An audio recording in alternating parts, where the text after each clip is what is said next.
Hey everyone, it's Ethan here. I've been trying to improve myself at Apex, certainly my aim anyway, so that has meant spending about 15 to 20 minutes in the firing range before I actually start playing. What I'm going to do today is show you some of the training drills that I use in the firing range. Now obviously I can't go through every single gun, that's going to be too long a video, so what I've done is I've chosen what I think is the current meta of guns, the ones which I like to pick up during a match mainly, and also there's a nice variety in there between things like pistols, shotguns, assault rifles, etc., between fully auto, single shot, so you can at least interchange them. So for instance, instead of doing the Havoc drill, you might want to do the flatline instead if you prefer that gun. That's absolutely fine.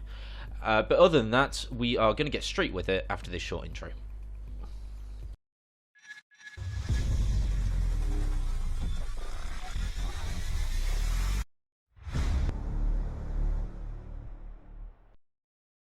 So the first thing that you're going to want to do is grab yourself an R301 and an R99, all the equivalent guns that you want to use, and also a ton of ammo with them as well. Now I've put a purple extended mag on them. That's the only attachment you're going to want to do, because this is quite important, this first drill, for getting you used to being able to shoot well at the start of the match when you've just picked up a gun and you don't really have any attachments for it.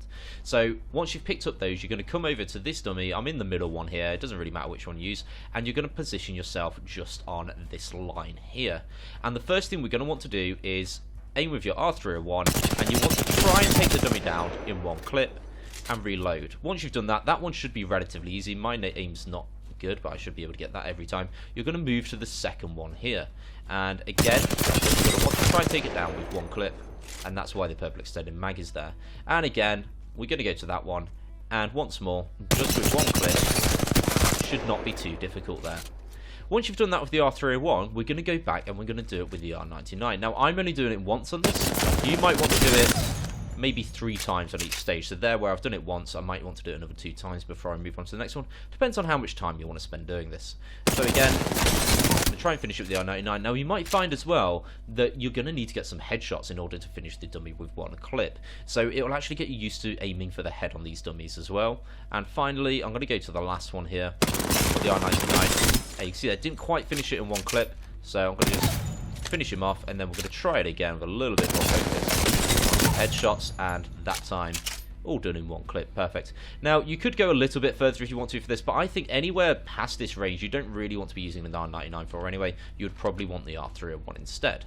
Now if you're absolutely fine with that, then you might not even need to do the next step. However, if you are struggling with that a little bit, I would recommend maybe moving to one of the barrel stabilizers and repeating the drill with that as well. Like I said, I'm doing it quickly for the purpose of the video, but you might want to get 3 kills on each one of these lines before you move on. And if you want to, you can by all means obviously go a little bit further back with something like the R301, maybe not with the R99, and see if you can do it from here as well. But other than that, that's the first part of the drill with the R301 and the R99 over with. Now the next part is going to use just the R99. Now for this one, what you're going to want to practice is a little bit of hip fire, and you want to be around this range here, just where you're coming into the sand. And you just want to practice being able to usually take about half of the armor down. If you can take half the armor down with one clip, then that is good enough for now. But as you improve it a little bit, you might be able to get a little bit more. There we go, finished him with that one. And you can see that I am just practicing doing a little bit of strafing. I'm not just sat still, you know, crouching, doing it like that, because that's a little bit pointless. You're not going to be doing that in a match. So we're just practicing a little bit of strafing whilst we're doing it instead. And again, each time trying to hopefully finish them, but if you can at least get their armor down in one clip, that will be good enough before we move on to the next drill. But other than that, let's move on to the next one.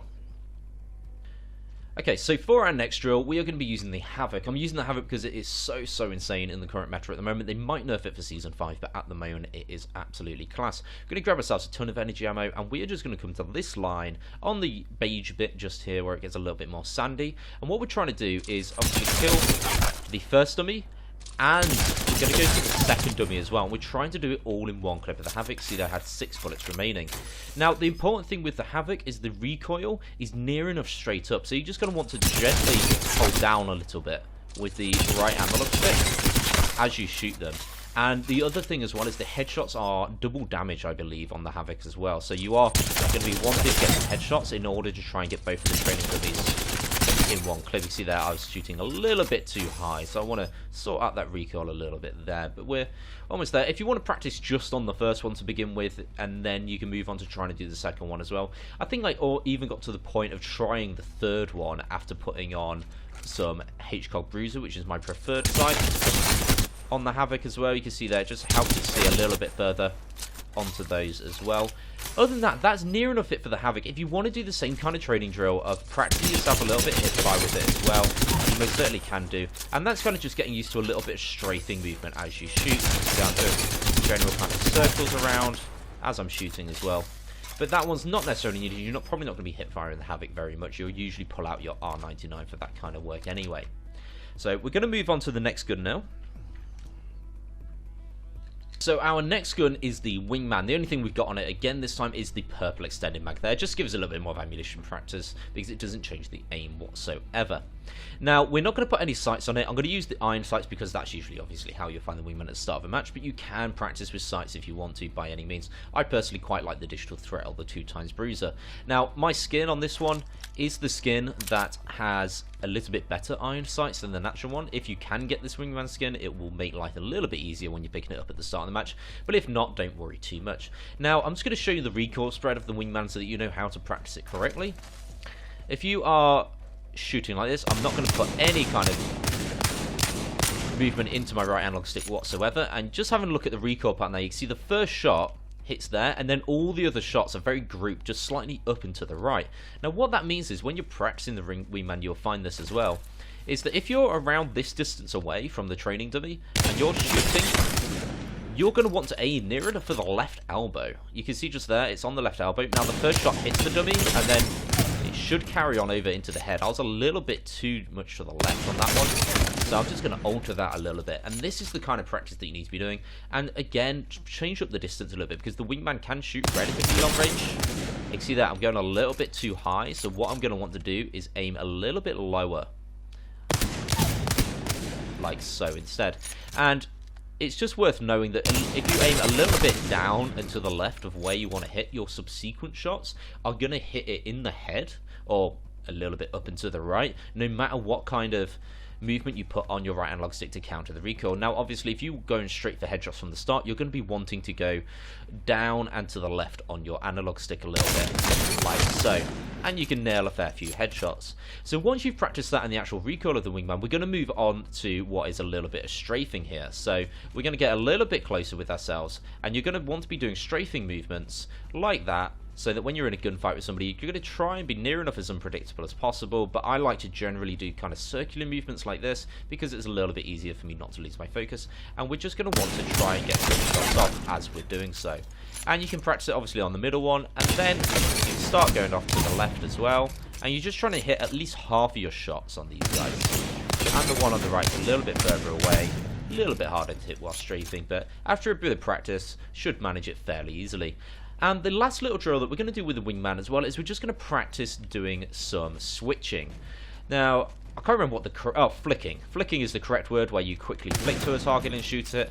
However, we're going to be doing something called switching, which is where I want to be able to switch from target to target relatively easy and hit all of my shots. So it's just practicing this, and I'm just going to go for these ones on the left. So we're going to go that one, that one, that one, and then we're going to go for the one that's moving, then these two on the left as well. Now, whilst I'm doing that, I am doing a little bit of strafing. I'm using actually my movement a little bit to help me hit the targets. You can see that I missed that one, and I missed that one, so I'm trying to avoid the ones going past them. But we're trying to get all 7 of those targets in one shot. And eventually you can even practice those ones at the back as well, once your aim gets a little bit better than mine is. However, it's good practice to be able to kind of use your movement. You see that I'm aiming a little bit to the right, so if I move, rather than move my right analog stick to the left to hit that target, I'm actually going to move myself slightly to do that as well. And we'll see a little bit more of that when we practice with the Peacekeeper in just a moment. So this brings us almost to our final gun, which is the Peacekeeper. Now, I'm personally not very good with the Peacekeeper, so I definitely need to do more practice with it like this. I have a feeling that it's a little bit easier to use the Peacekeeper on PC sometimes because you can flick the mouse quite easily. However, on the console, the main thing that we're going to be practicing, rather than flicking onto the target like so, which you can certainly practice as well, I've been trying to do it, but as you can see, I'm not very good in that regard whatsoever.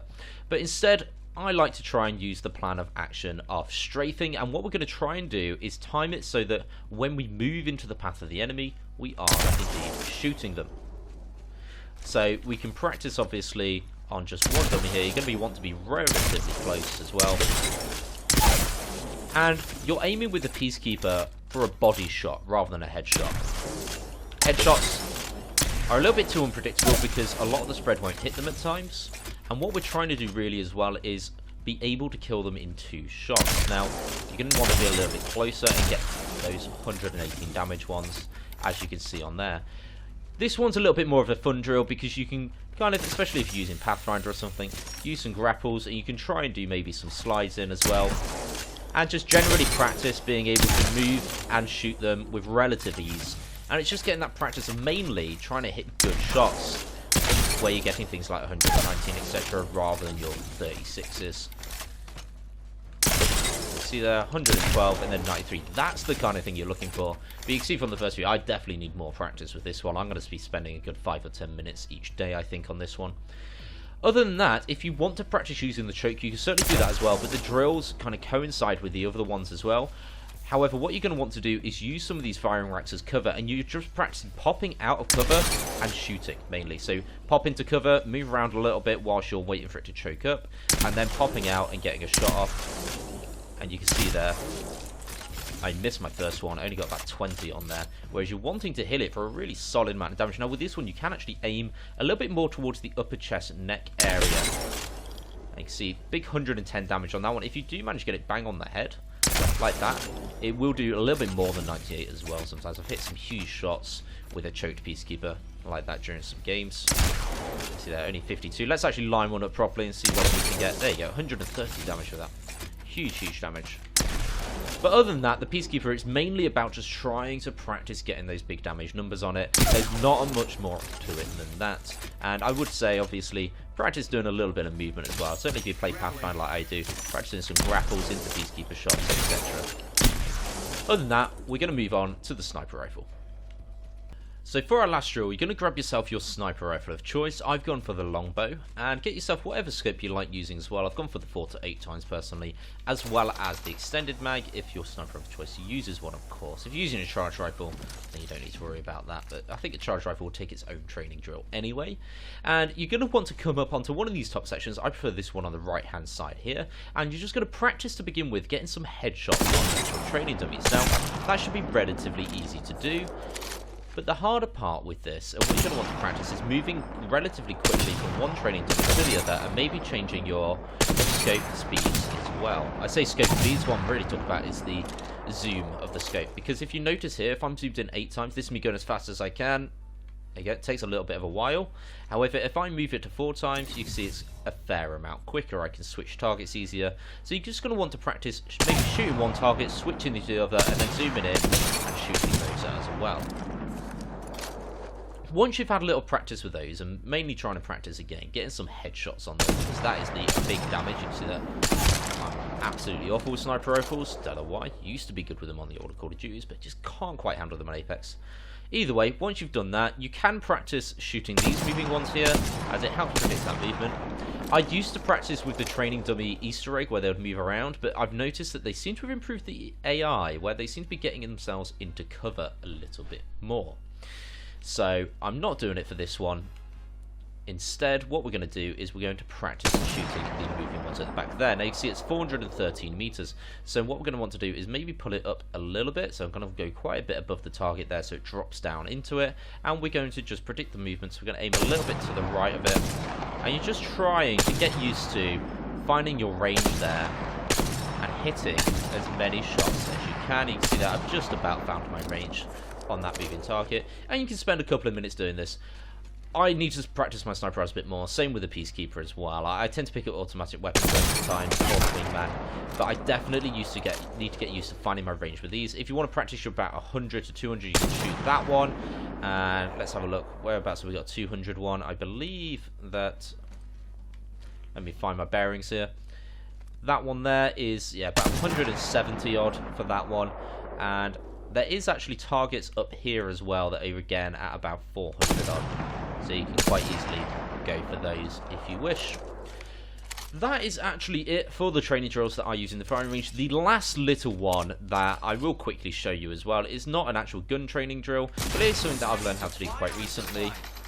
And I like to spend about 5 minutes practicing this just before matches, and indeed in matches as well, which is doing a little bit of a wall jump, which is where you slide, and then at the apex of your slide, you press jump, and then jump as you hit the wall. Again, without looking anywhere on your analog stick. And you can just have a little practice this. It's nice to play around actually for a couple of minutes on this one before you start getting yourself into an actual game. So that's the end of all of our drills altogether, and I really hope that you found them useful and helpful. If you did, please leave a like, comment, all the whole subscription thing as well, as then I know people are enjoying it and that I can continue making more of them, basically. As long as they're helping somebody out there, then I will most certainly be making more. So please let me know if you did enjoy it. Other than that, I will see you next time, which is probably going to be a normal video, back to some regular gameplay, which is a little bit of fun. If you only watch the guide videos, please also check out some of my regular ones as well, as there are some pretty fun games with live commentary as well, and I think you'll enjoy it. It's a little bit more exciting than the drills. But either way, I'll see you next time. Cheers.